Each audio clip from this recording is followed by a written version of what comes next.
Cher Alain, bonjour, chers amis, bonjour.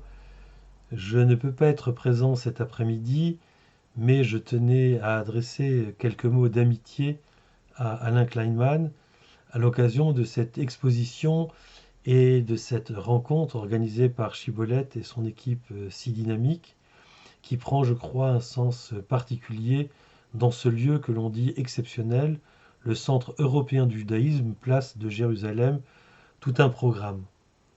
Cher Alain, je te connais depuis longtemps, d'abord l'œuvre, puis l'homme, un homme inquiet, joyeux, vif, avec un regard qui nous donne toujours l'impression de nous poser des questions.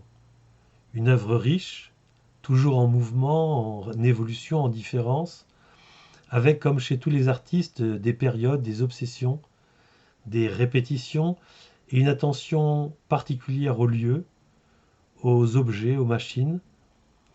Je pense à la période sépia que l'on pourrait aussi intituler couleur d'automne et de mémoire, à la période blanche qui traque les rides du temps, comme celle invisible sur le visage du mime Marceau.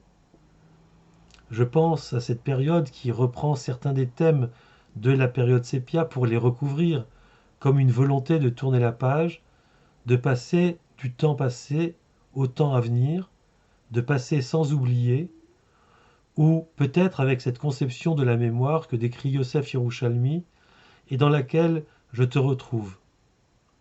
Yerushalmi écrit: J'appartiens à ceux qui craignent que depuis la Shoah, de larges fractions de notre peuple ne se laissent largement ordonner leur vie collective ou dicter leur politique présente et future par une obsession de l'ère de la destruction et de la mort.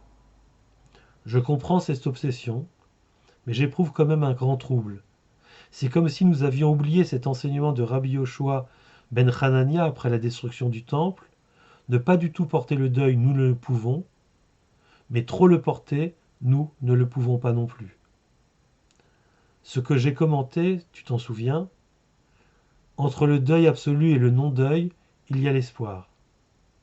Malgré le mal et la douleur, nous continuons à espérer. Et j'aime à penser ici aux sublimes pages qu'écrit George Steiner sur les modalités du verbe que l'on conjugue au futur. Il faut, dit-il, se réjouir avec véhémence du simple fait qu'il existe des formes futures du verbe, que les humains ont mis au point des règles de grammaire qui permettent de parler de façon cohérente de demain, de la dernière minute du siècle, de la situation et de la luminosité de Vega dans un demi-milliard d'années, rappelant aussi, en se référant à Mandelstam, que l'enfer chez Dante est un lieu où la grammaire ne comporte plus de conjugaison des verbes au futur.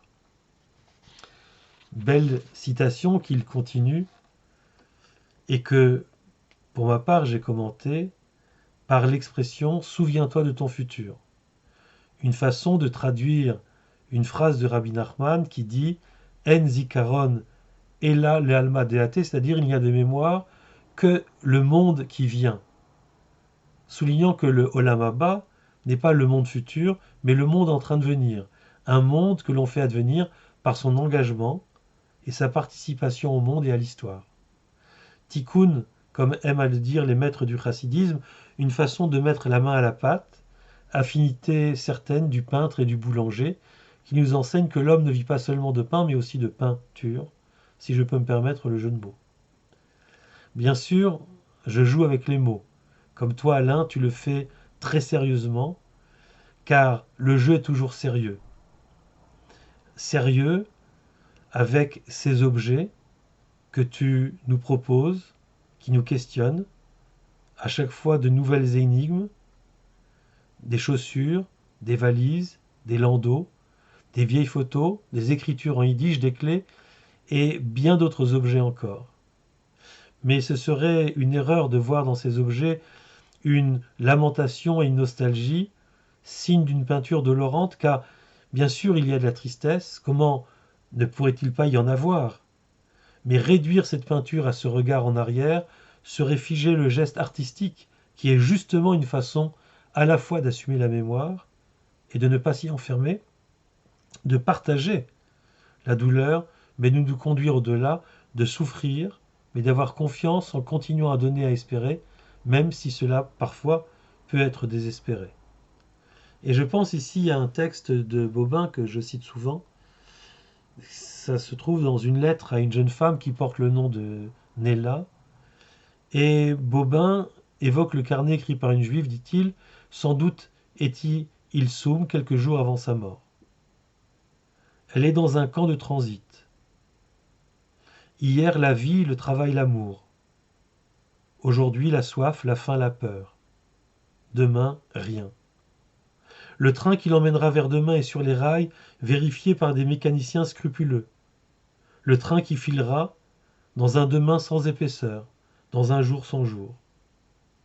Cette femme regarde autour d'elle, et vers le dernier matin, elle décrit émerveillée le linge des enfants lavés dans la nuit par les mères et mis à sécher sur les barbelés.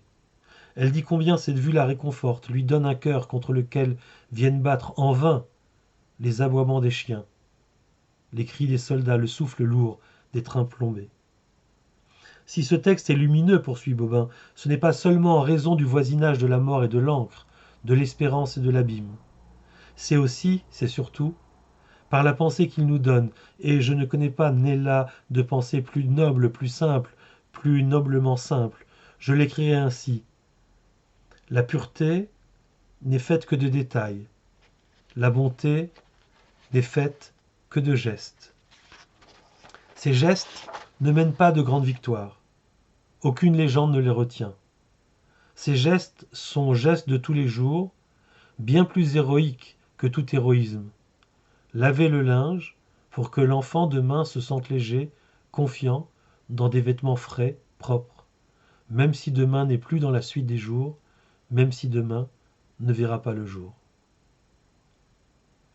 Ainsi ton œuvre est une œuvre qui s'appuie sur la mémoire, non pour s'y réfugier, mais pour lui donner la place, un lieu, des limites, une frontière à traverser, non pour errer, mais pour voyager.